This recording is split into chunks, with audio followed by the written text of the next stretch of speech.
Committee-elect's anti-bullying. I want to acknowledge Hip Hop Boulevard. We also have Community Justice Fund and a few other organizations that are here as well. So I want to thank you all one more time. And now we are going to hear, oh yes, please come to the table. Yes, and now Damaris, who was also a big supporter in helping us put together this event. Damaris, who is here, she is going to be moderating our panel for today. So give her a hand.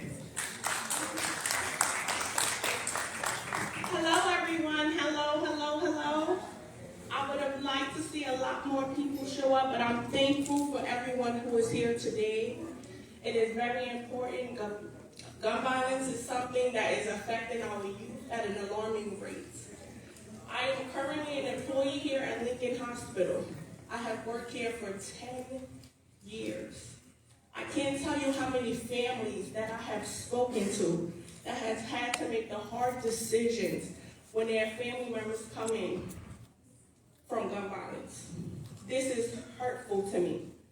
It's a passion of mine. I lost 2 of my best friends growing up. But these survivors are who you need to look at. You need to look in the eyes of the mothers who have lost their children. It affects them daily. It doesn't matter if it's 1 year, 10 years, or 20 years. It still feels the same. The pain is still there. So I'm opening up the panel. And you families can please introduce yourselves. My name is Graves Hayes, and I haven't spoken in front of anything like this since 2015. My son was murdered on February 10th, 2002. I used to take my daughter and myself. We used to go out there. We used to do all these marchings. So I marched and I fought for like 13 years until 2015. I think one Saturday before Mother's Day, I said I'm not doing it anymore. Because personally, I didn't think anything was changing, and even today in 2023, I still don't think anything is changing. I think personally it's gotten worse with the mass shooting. I think that people need to change their mindsets. I know that all these groups are here now. Maybe when I stopped in 2015 fighting, that all these groups came about. Maybe in the future I'll join another group, but I just don't want people to forget my son. He was murdered for throwing an egg at a convict, and she wants to talk about giving convicts less time for gun violence. The person who killed my son was in jail. He came out December 6th. He was on probation for a gun. He killed my son February 10th. So he was all out for 2 months and 6 days before he became a murderer. So I would want all the murderers to stay in jail. I would like for the gun violence, something has to happen. I don't want other mothers to be crying 21 years later, missing out on having their child here, not being a grandparent because of that. And right now, that's what I just have to say right now. My daughter,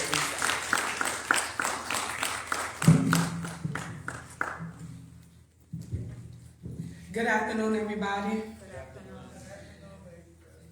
So my name is Lisa T. Hayes. This is my brother, Darryl Jerron Hayes.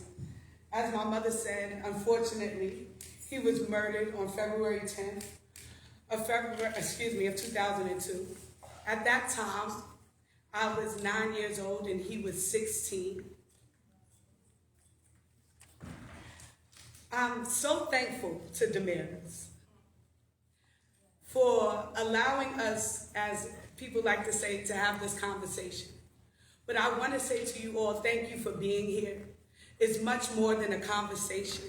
That we speak up and speak out about the people who have been harmed, about how it affects us, and we're able to share those stories and go out and be not just ambassadors, but and be not just victims and not just survivors, but thrivers. That we have the ability to change the story. That it's easy to look on the news and see all this violence and all these guns, but I want you to know I'm a standing, walking testament that anything you want to do, you can do. It doesn't matter what has happened to you. I'm straight from the Bronx, born and raised, and happy to be here, so thank you all.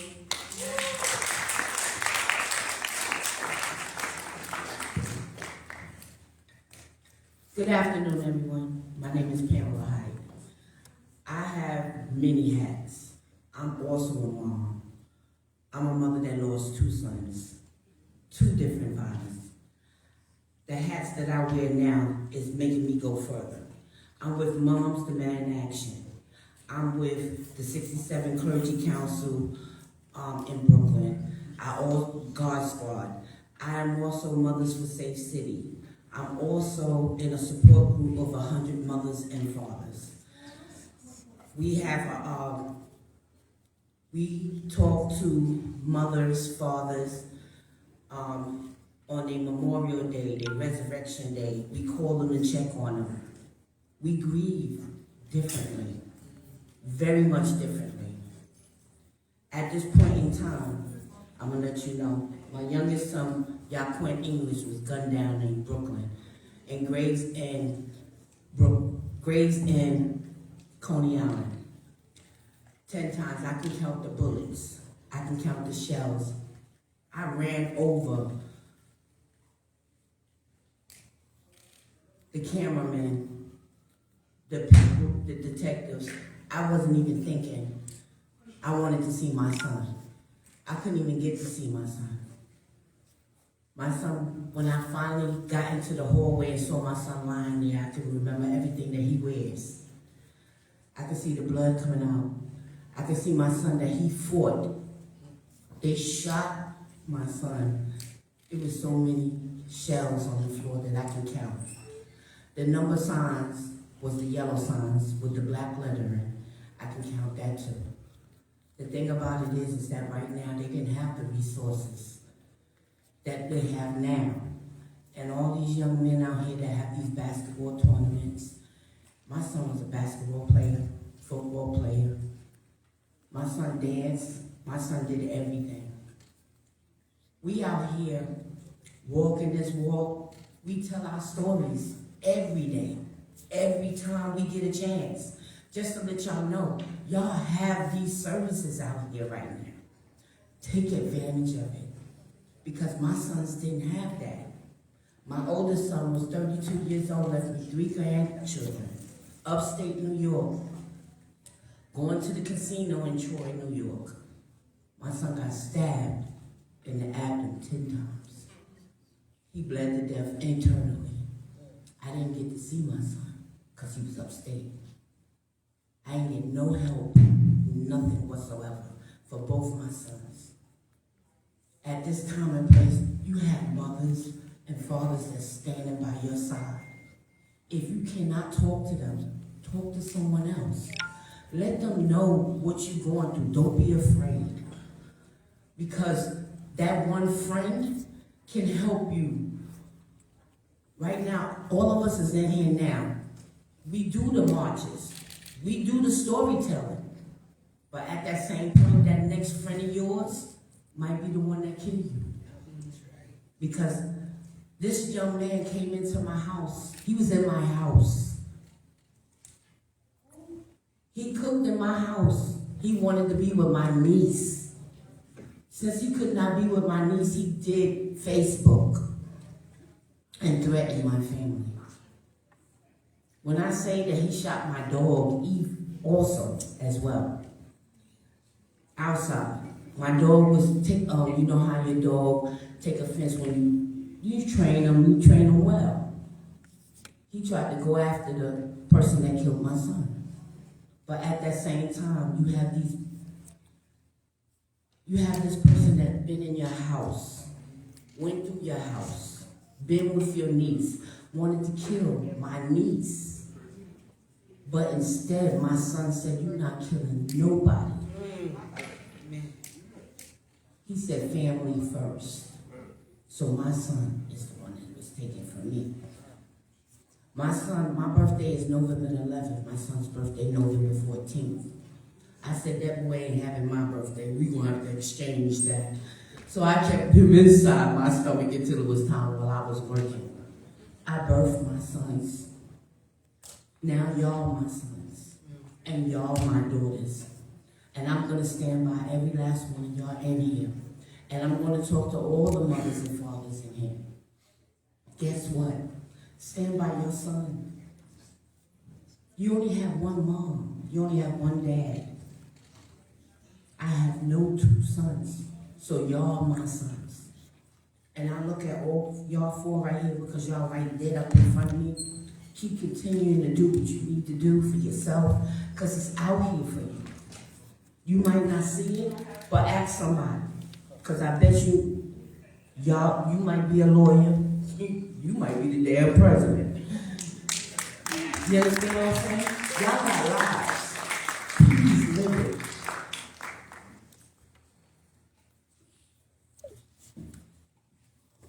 All I can say is that to everyone here today should have been that I say to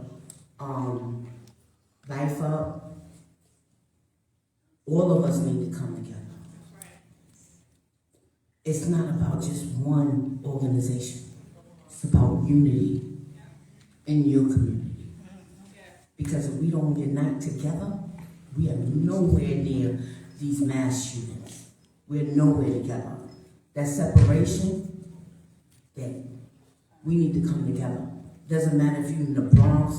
I don't care where I'm at. I live Lower East Side. I lived in Brooklyn. I go everywhere. You want me, you need me to talk, you need me to tell my story, you need me to sit with, I even work with some of you. I have 43 kids that I deal with, and I'm working very hard to make sure they get where they go. Every step I step, every walk I walk, I'm gonna walk with Life Up, I walk with everyone. It doesn't matter. I don't even want a LLC. I don't want a 501c3. I'm here more height, and I'm gonna keep continuing to walk in this unity, period.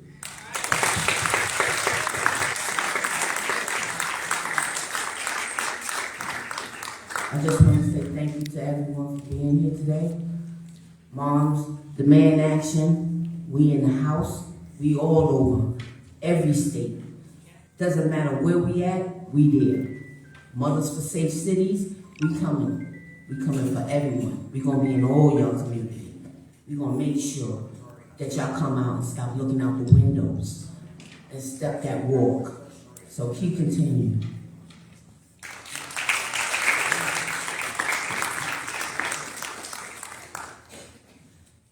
Good morning. My name is Nigdalia Calderon, and I've been a victim of 3 crimes.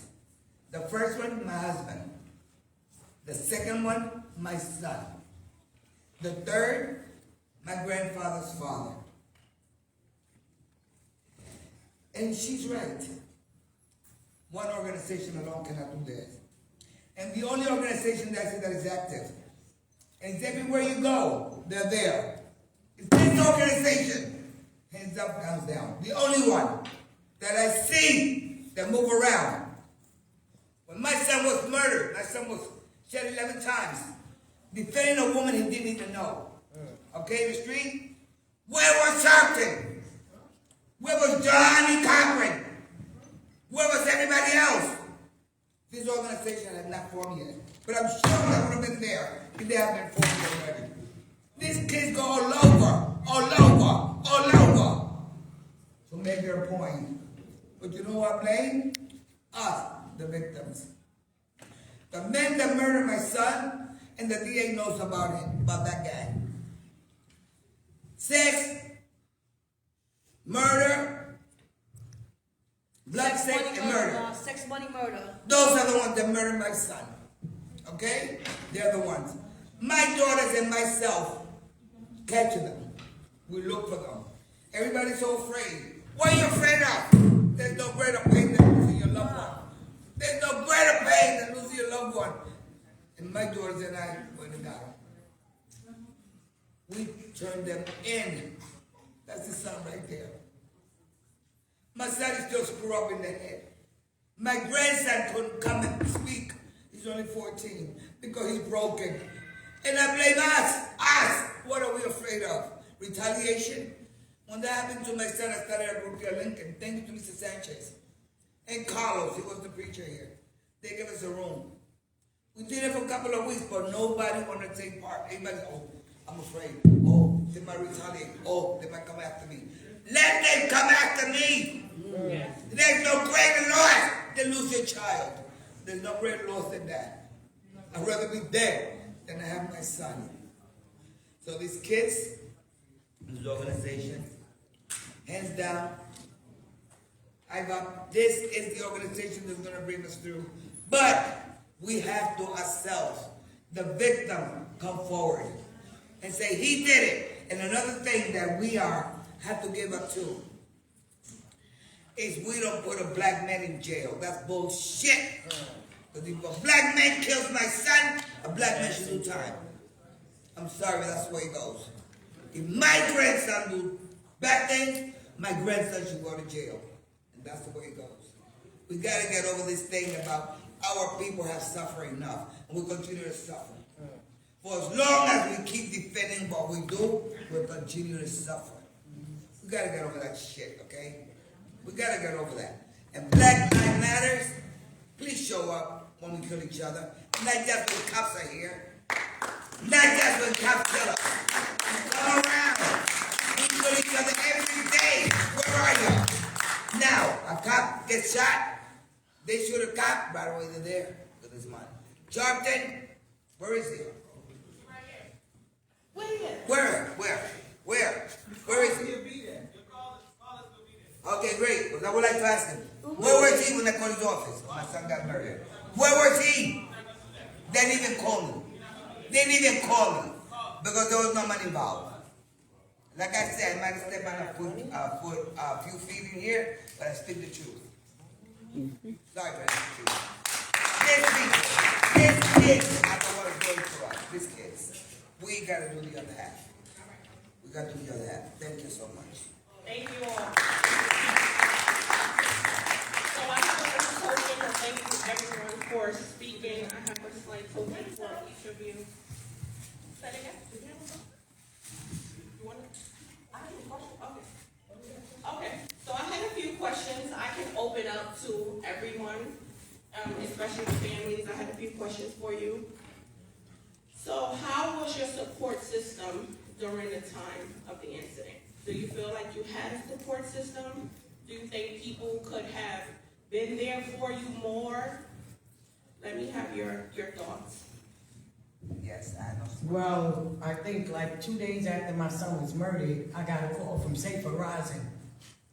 And they was the first group that really helped me. I did go to the DA's office for counseling, for therapy, because I was really messed up. Lisa couldn't go because she was young. So I had to take my child and my husband. We went to the Jewish board for Lisa. So I definitely will always remember Safer Rising.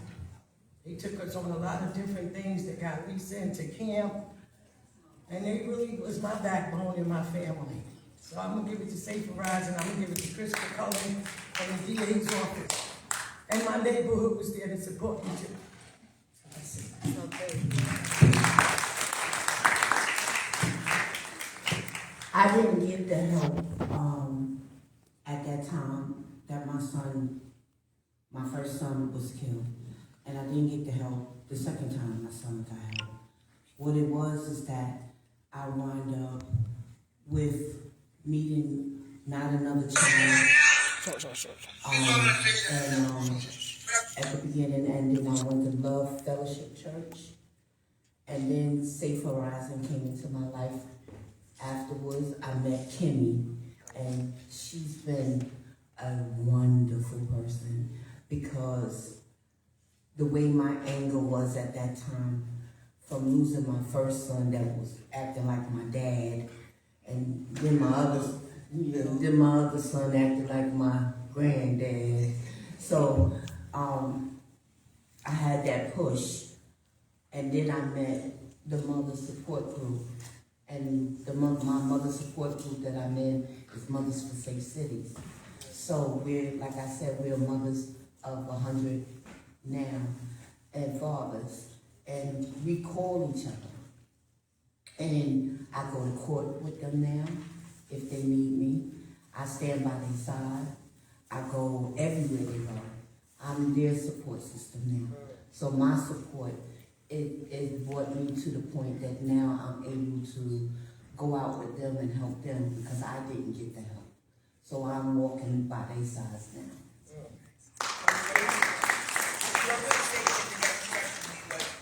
Parents of murdered children and still till today, every year they send me a letter. Every year.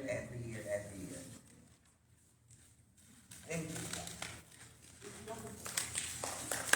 Also, I'm sorry, and Moms Demand Action, Marie DeLuce had brought me into Moms Demand Action, and she's been on my side, and I'm like a part of her. So that's how I met Diane and Shafali in the back, both of them, and then I met a whole lot of moms all over the state now. So now that we have Moms Demand Action, we demand that action. That's right. That's right. No problem. So as you all speak, there's going to be some angels giving out all your loved ones. We know they are angels. And we continue to ask that you be a beacon and shine a light. And please remember to keep the names of your loved ones going and active. I love you and I thank you for joining me along on this panel. I still have a few questions that I'm going to keep open, but we can keep going. So what would you say as a survivor, some challenges you faced? As a young woman, so I told you all, I was 9 when my brother was first murdered. And so, as you spoke about anger, right? I think, unfortunately, we don't speak about the anger that comes so much from the trauma that we experience, right? After someone that we love is murdered or hurt, and sometimes it doesn't have to be the person that's related to us, right? You know that in our communities, we make our family the people around us.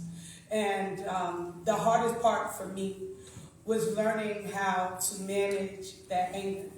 And I was very intentional about it. At first, I didn't know what it was, right? So it shows up different, and you act different, and you express yourself different. But then there comes a point where there's enlightenment, right? And you decide that you don't want to be the things that you continue to see or replicate the cycle in which you've been a part of. And so I sought help. I had anger management. Not once, not twice, but 3 times, right? Okay. And so I have that. And then I went to church, and not to sound stereotypical, I found Jesus. That don't mean I'm perfect by any stance, but I know how, and Mom has always raised me up to know God. And so there is times when I can step aside and pray rather than express myself or bless somebody, as I would say. And so truly, it was getting over the anger and learning how to allow my pain to be purpose.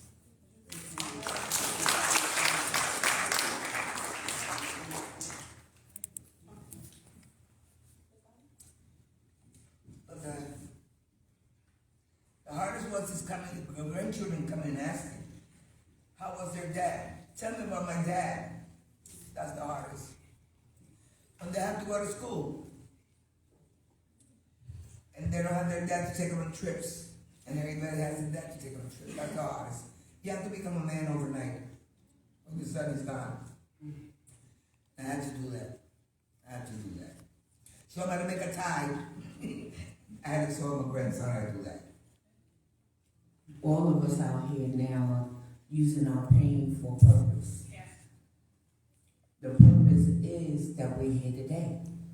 And we're going to keep continuing to use our pain inside of us to keep on continuing to live for our sons and our daughters and our children and our moms and dads and grandfathers. So at this point in time, we all go through a whole lot. I mean, we all went through a whole lot and still going. I mean, there was times that I said to myself and questioned God. Why my sons? I questioned. And then I had to say to myself, you can't question. Just have faith. Yes. And put it in God's hands. Because if we don't, we might not be that walk or talk that talk. And sometimes I say also, when I notice that when I go to and I speak on panels or I speak, that you should always keep, let your survivors always speak first before the legislators leave. Let them sit there and wait and listen to our voices so we can get We need those resources, and we need our community to have those resources. We don't have no more community rooms like we used to have. We don't have, how about the young, you go outside and you have your barbecues. Sometimes we're scared to do barbecues now. Step out our door and play double dutch. We used to do double dutch, Kelly. I used to have fun going out there. Now I got to look over my shoulder when I'm getting on the train at night or when I go overnight. We still surviving and still struggling. And that's why they say mental health. They're gonna show you that because I still need it as well too. So always have your legislators sit here like we sit and listen to them. Let them sit here and wait for us and let us talk first. Because you notice that they're not here. Because we're talking to our community right now. And the community know our pain. And we know that we need these resources and the funding for our programs. I was out there for Michelle Allen when for the young man Rico that was killed in Brooklyn, and we marched, and the legislators came out afterwards. But guess what? Michelle did her thing. She's a mom. She kept her walk. She did her walk. Save our streets. That young man was going to get his bike fixed. He was in a bike shop. Come on. How about the little boy that didn't even know nothing? He was 1 year old in a stroller. And he was having a barbecue. We shouldn't have to keep going through this. It's too many things out here. We still surviving. And we're going to keep on surviving. Yes.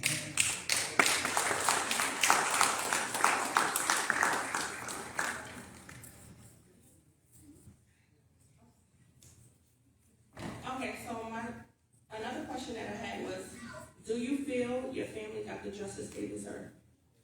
Hell no. No.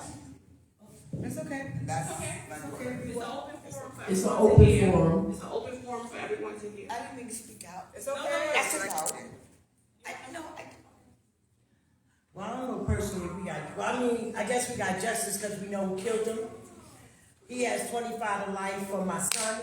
He also shot my son's friend, so he got 15 to life for that. He had to do 5 years because, like I said, he was on probation when he murdered my son. When I look on the thing now, it says that he's coming out or he's going up for parole in 2036. So I just got to keep emailing these people, calling these people, because I don't never want him to ever come back out. Because if he got to fight with my son over an egg and come back with a semi-45 automatic and shoot him when he's supposed to be on probation for a gun, we don't need him out here. And I'm going to say it again, I don't care what y'all said about no damn guns and giving people breaks. They don't deserve no breaks. No, they don't. I tried 21 years ago when my son got murdered with that Carl Hastings, who's the head of the Assembly Democrat up there in Albany. He said he was going to try and pass a gun that the murderers, especially if it's a gun violence murderer, that if they did get outside, we would have something like the Megan's Law. So we'll know not to fight this guy. Because if he gets a chance, he's going back home to kill somebody. So I want them all to just rot in jail, and I wish everybody could get justice, because I know when we went to those groups and we went to Safe Horizon, it was horrible. At least I knew who killed my son, and he was in jail. But I couldn't imagine not knowing who killed your child, and they could be walking right around. You know? It could be right around. With my son, my youngest son, he has 22 to life. With my oldest son, he came out of jail and wound up being killed the same way my son was killed. So it's like, exactly. So at this point, with my mother's support group, like I was saying, you have cold cases. The cases, you got mothers in my group that they haven't even rectified 20 years, 10 years, 6 years, 9 years, that they haven't had no justice at all. And I look at me and I say to myself, What if I had went through the same thing and not got that feeling of relief or heal a little bit, that I know that he's not in these streets anymore? These mothers have children that was killed at 12 years old, 4 years old, 14 years old, going into the next year. So these are cold cases that need to be fixed. My case is I have something to say. Now I do. The pain that my mom went through, what about the justice system? And when you're acquitted for a murder that is plausible, you did it, sir. You did. There's so much evidence, but he's acquitted. So we got justice somewhat, but not yours. It's the yours. Thank you, Mom. And that's all I want to say. I get everybody's pain. There's a lot of pain in this room. I didn't want to come because I thought it would be We're happy you're emotional. here. Speak on it. Speak. Because if you hold it in, It's been it's not 22 going. years. Yes. I'm gonna give you a little support. Okay. And this is the first forum that I've been able to express myself, Mom. And I'm so glad that you did. And I'm glad you're here.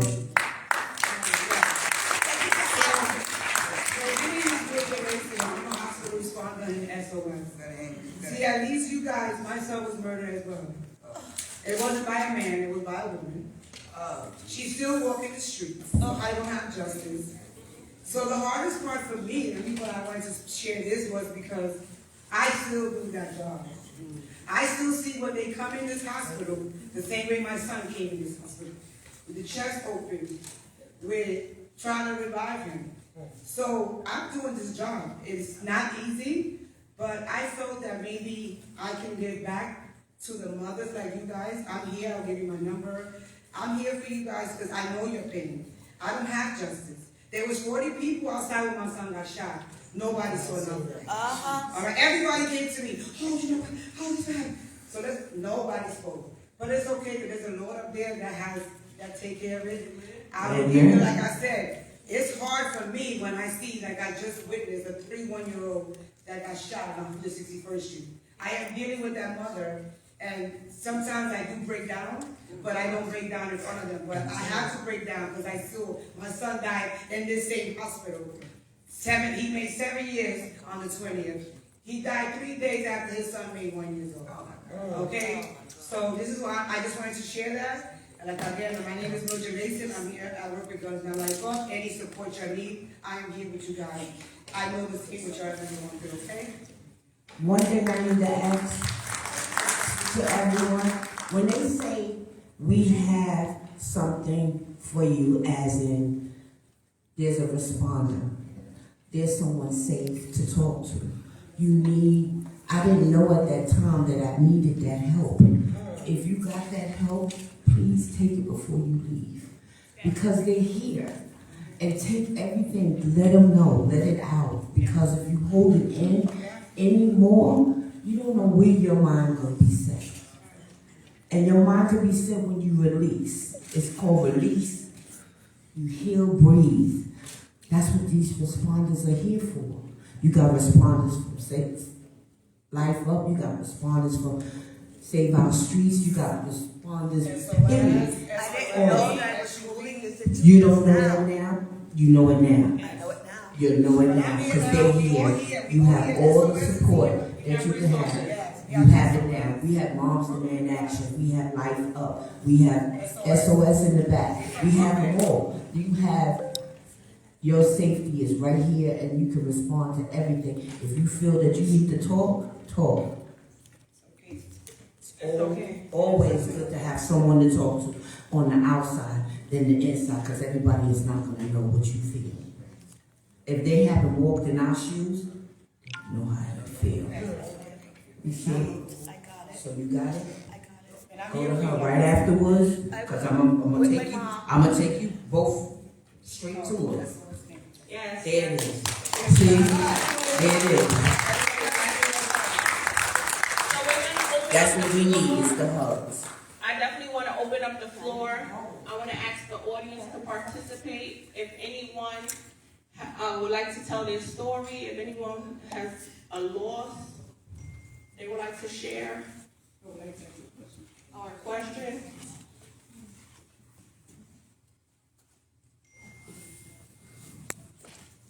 So my name is Keith Howard. I'm the Commissioner for the Department of Youth and Community Development. How's everybody doing today?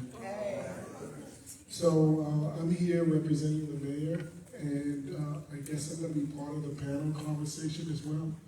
But I just want you to know that the mayor has placed the crisis management system in the Cure Violence Group, in addition to all the resources that you need in the community, especially those therapeutic at DYCD. So I am here to talk. I'm here to connect you to resources, and I'm here to listen. So thank you very much. Thank you. Anyone else?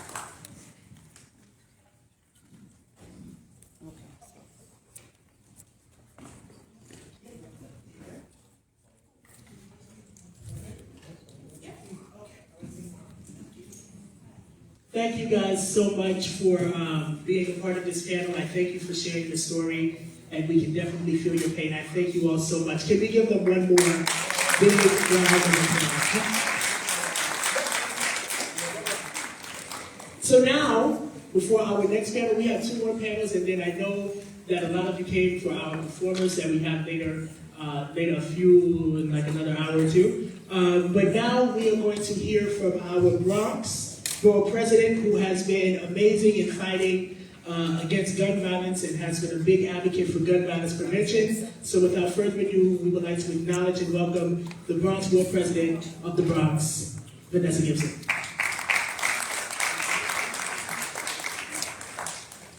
Good afternoon, family. Peace to each and every one of you. Peace is truly a lifestyle that we strive for each and every day. Thank you to the organizers and everyone that has brought us together this Saturday afternoon, to the New York City Health and Hospitals, Lincoln Hospital, to my family at Guns Down Life Up, to James Dobbins and the entire team for all the work you do every day, to Moms Demand Action, Harlem Mothers Save, National Action Network, Save Our Streets, East Harlem Save, Bronx Rising Against Gun Violence, Stand Up to Violence, Rise, all of our credible messengers and trusted partners, anti-gun violence organizations, to my colleague, Commissioner Keith Howard, certainly our Mayor, Eric Adams, and everyone who is joined here this afternoon. To all the mothers and fathers and parents and loved ones who have truly been impacted by the plague of gun violence, we stand with you every day. My job as the Bronx Borough President is to make this borough a better borough and a safer borough for our children and for our families, so that children can live and walk the streets and not fear being an innocent victim targeted by the senseless acts of gun violence. Too much violence is happening in our borough and across this city and this nation. Gun violence is a national epidemic, a national crisis, and it calls for a national response, and it is a call to action and attention. And while we know our partners at the federal level must do more, we have a lot of work to do right here on the ground, right here in the Bronx and in our city. We don't want to be reactionary after every shooting and every violent incident. We want to be preventative, and that is the work of all of us. So I appreciate spaces where we get together and we hear the voices of those that are impacted by gun violence every single day. That mother, that father that gets that phone call that none of us ever want to get. The call that lets you know your child has been shot, injured, and or killed. I can't tell you how many times I have been here at Lincoln Hospital, in the emergency room, as one of the highest volume trauma centers in the city of New York. I've been here far too many times. When we lost an 11-year-old, Tiara K, when we lost a 16-year-old, Angela Yambo, innocent children standing outside of a nail salon, walking home from school in the mid-afternoon. Every parent that has been impacted by gun violence, our hearts are with you. One thing I've learned about being an elected official and being in the streets of this borough is we are resilient in the Bronx. We are tough in the Bronx. We fight the good fight, and we are never going to give up. We turn our pain into purpose and our strength into storm. We know that at the end of the day, we have to make sure that the work we're doing has an impact, that it leaves a legacy for the next generation, to give our young people hope when they may feel hopeless, to remind them that they are children of God and they are destined for great success. Their block does not block their blessing, and their zip code does not deny their destiny. But no matter where you live, it is our collective responsibility to make sure that our children are set up for success and not failure. When we talk about the credible messengers, the hospital responders, the conflict mediation specialists, the outreach workers, occupying the block, occupying the streets, telling young people that there are better ways than engaging in violence, taking the guns out of our communities and replacing them with jobs and programs and recreation and after school and cornerstone programs. All of the things we know are a part of the circle that it takes to raise our children in safe communities. Taking care of our elders and seniors so they feel safe in our neighborhoods. We've made great progress, community. Our mayor, Commissioner Howard, the New York City Council, the adopted budget, $200 million in funds for youth programs. $200 million is going to go a long way. But we know that we need much more. If you can easily go in our neighborhood and get a gun, or go down south and get a gun, and bring it right here in the Bronx, we know that the work remains to be done. We know that the challenges are great. But one thing we are not going to do is give up on our young people. We're going to love on them and encourage them and motivate them and shower them with love and let them know that there are better ways. And guess what? As we climb the ladder, we have to lift young people with us. We have to give them the jobs, the apprenticeship programs, the pathways to college and careers so that we can eradicate systemic racism and the school-to-prison pipeline so that our children don't have to see a jail cell, but they can see a college campus. It makes no sense that we have been to more funerals than graduations. That is not normal. That is systemic racism. So in order for us to turn this narrative around and to shift the conversation, we have to talk about it, but be about it. We have to have the action with the words. We can't just tell young folks to do something different. We have to offer them something. Give them a chance. Don't judge them, because many of us have been judged. We talk about second chance. A lot of our people, Commissioner, have never been given a first chance because we've been judged by what we look like and what we represent. But I got good news for all of you. Despite all of that, I remain filled with hope and optimism because I know better and brighter days lie ahead. There are more good people in our communities than there are that want to live a destructive life. And even those that engage in violence, they need help. They need support. They need us, right? We are the change that it takes to lead our communities to better days. And even though sometimes we feel, because I feel it every day, we wear the world on our shoulders. Heavy is the head that wears the crown. The titles that we have don't make us who we are. We make the titles what we want them to be. Don't let the titles get the best of you. Do the work with or without a title. Because I promise you, if you do the work, the title will come to you. We have to realize in all of these spaces, the families and the parents that are impacted by the decisions and the actions of others. These families are damaged. They are broken. They need healing and restoration. The families that we all work with every day, whether it's Lincoln, Jacoby, whatever location that we are in, we have to realize the work that we are doing every day. And so my message to all of you is to stay encouraged, to stand in your purpose. Do what I do every day. I wake up on purpose with a purpose, because I realize in this moment my assignment and my purpose. It's great to shatter the glass ceiling. The district attorney, Darcel Clark, and I, first in our positions. We won't be the last, but guess what? It means nothing if we don't do something with the title to make a difference in the lives of our people. Our people. God's people.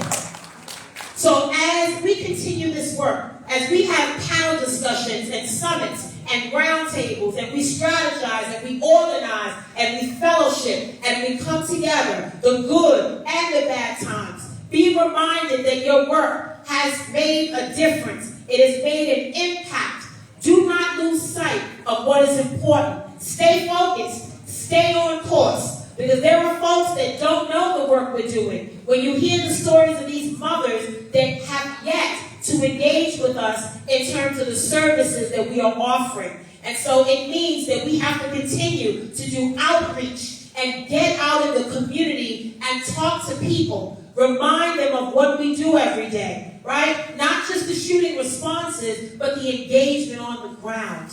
And so I thank all of you, because over my years as an elected, not just as borough president, I've only been in this position a year and a half, but I have been with all of you throughout many of these processes. We've been on the block, we've been on the streets, we've done the rallies, we've done the press conferences, and sometimes you feel like it's not making an impact. I promise you it is. When we have children shot in the backseat of a car, a 5-year-old or 2 siblings that can't stand outside of St. James Park, you know we have a lot of work to do. Don't give up. Don't let society define who we are. Don't let those statistics define who we are. But we define who we are. We are going to be authentic and transformative and strategic and intentional in this work. I will not give up on our children. I will not set them on the pathway to jail.